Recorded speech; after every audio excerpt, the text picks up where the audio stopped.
चाहे ललन बाबू हों, चाहे तेजस्वी बाबू हों, चाहे नीतीश बाबू हों, चाहे कोई हैं, व्यक्तिगत हमको किसी से कोई ये दुराग्रह नहीं है। हम सबका सम्मान करते हैं। बालू नीति और शराब नीति के चलते बिहार के फाइनेंस को एकदम इन्होंने चौपट कर दिया। ये जनता की आवाज़ थी, इसलिए हम लोगों ने लास्ट में निर्णय लिया कि अब इनको छोड़ना ही पड़ेगा। आज स्टूडेंट क्रेडिट कार्ड देते हैं, उसमें कितनी परेशानियां होती है सो आप लोग देख रहे हैं।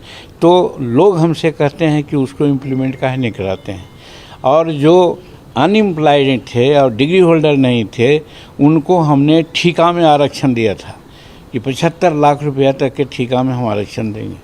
पहले तो इन्होंने काट दिया मेरे निर्णय को, और फिर उसके बाद इन्होंने कहा कि 50 लाख रुपया तक के 25 लाख रुपया तक के हम देंगे।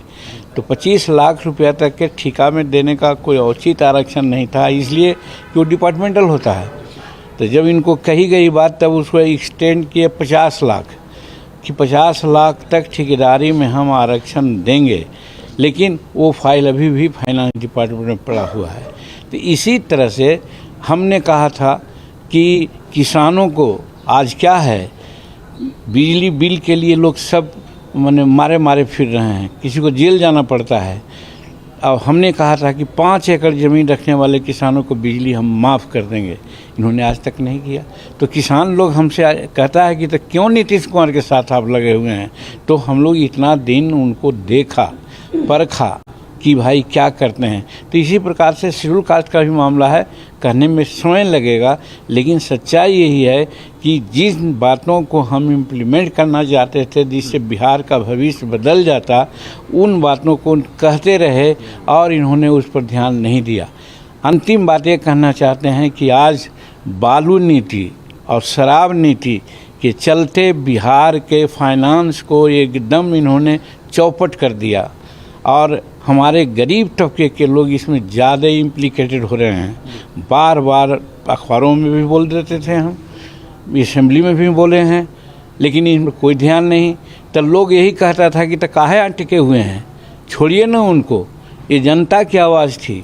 इसलिए हम लोगों ने लास्ट में निर्णय लिया कि अब इनको छोड़ना ही पड़ेगा और छोड़ करके इनको बाहर से हम लोग धक्का देंगे ताकि इन सब बातों का इम्प्लीमेंटेशन। आपने सर बहुत बड़ा फैसला ले लिया है, कहा जा रहा है कि अब बिहार की राजनीति में एक नया बदलाव आएगा। क्या लगता है आपको, क्या होगा, आप आगे किसके साथ? देखिए, हमारे पार्टी में जमहूरियत है, जनतंत्र है, हम अपने कुछ नहीं कहेंगे। ये जो हम निर्णय लिया, आप जानते हैं, हम राजगीर में नेशनल काउंसिल की बैठक बुलाया, वहाँ निर्णय हुआ।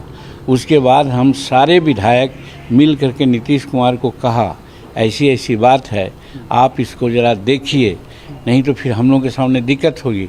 उन्होंने नहीं माना और कह दिया सीधे कि भाई आप पार्टी में आ जाओ और नहीं तो बाहर चले जाओ। तो फिर हम कोर कमेटी की बैठक बुलाया। कोर कमेटी की बैठक में सारे लोगों ने कहा कि नहीं, एकदम हम लोगों को बाहर जाना ही उचित है। तब फिर हम लोगों ने ये निर्णय लिया। तो आज जो बात आगे की है, 18 तारीख को अपने कार्यकारिणी की बैठक बुलाया है।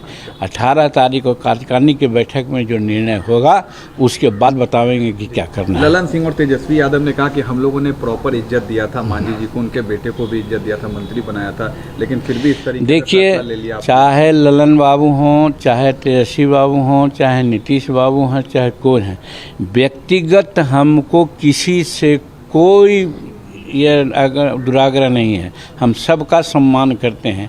अब सब लोगों ने व्यक्तिगत भी हमको सम्मान दिया है, मैं मानता हूँ, लेकिन जहाँ जनहित की बात है तो सम्मान और जनहित में दोनों में कॉम्प्रोमाइज़ नहीं होगा। जनहित की बात अगर होती, हमको सम्मान न भी देते तो कोई चिंता नहीं थी, लेकिन जनहित की बात नहीं हुई हमारे लोगों की, गरीबों की, और हमको सम्मान दे करके ही अगर रहेंगे। सम्मान तो दिए, मंत्री भी बनाए, हमको मुख्यमंत्री भी बनाए। आज भी हमारा बेटा मंत्री था, और भी हो सकता था कि मंत्री विभाग मिल जाता। अपने हम रहते तो एंजॉय करते, लेकिन हमने समझा कि अब मात्र 2 बरस 1.5 बरस बच गया है, हम 2025 में जनता को हम अपने वोटरों को क्या बात करेंगे। देखते हैं मगध में और मुंगेर में जब हम घूमने लगे तो हज़ारों हज़ार की संख्या में हमको लोग फॉलो करता था। 10-10 किलोमीटर हमारे संतोष के पीछे लोग जाता था आता था। तो उन लोगों की एक आशा है, उनके आशा पर एक तरह से कुठाराघात हो रहा था जो हम लोग बर्दाश्त नहीं कर सकते, इसलिए हम लोगों ने ऐसा निर्णय लिया। सदा जो मंत्री बनने जा रहे उन्होंने कहा है कि आपने अपने समाज के लोगों के साथ धोखा किया है, किस तरीके से सर उनका जवाब? खैर, धोखा देने वाला का जो चश्मा लगाता है ना, गोगल्स लगाता है ना, वैसे ही सोचता है। रत्नेश जी के प्रति हमारी श्रद्धा है।